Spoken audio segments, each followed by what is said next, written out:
рукой закройте. Это сядь туда на деревяшке. Садись. Это помощь погреть. Ой, давай расскажи. Ёбаный в рот, а что ты? Капот нахуй. На, смотри, значок. Что ты делал со мной? Ах ты, иди прекрати. Да и фигу. Что-то я вообще... Зажигается, кормите там его на.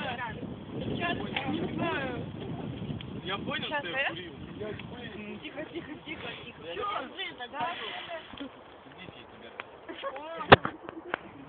Галина, погоди, блядь, ёбаный. Это пиво моё. О! О, Светка, молодец! Да нахуй. Да погасить. На меня на похуй.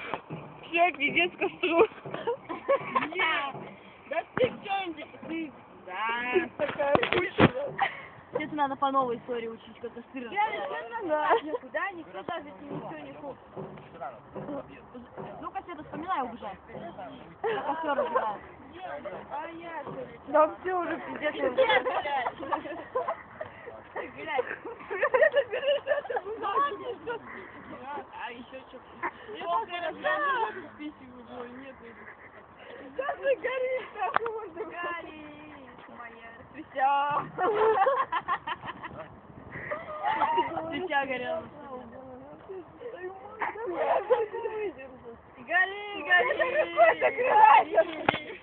что здесь откуда? Ты печки долбишь, нахуй, а?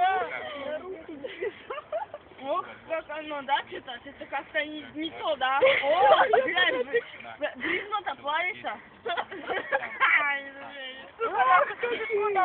Да, в лоб не надо побороть.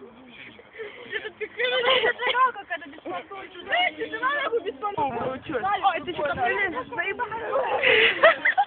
Тыка.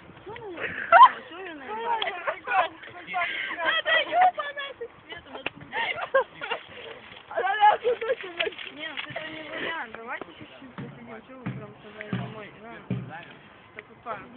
А что держишься? Ой, блядь. Бумага, А ты что?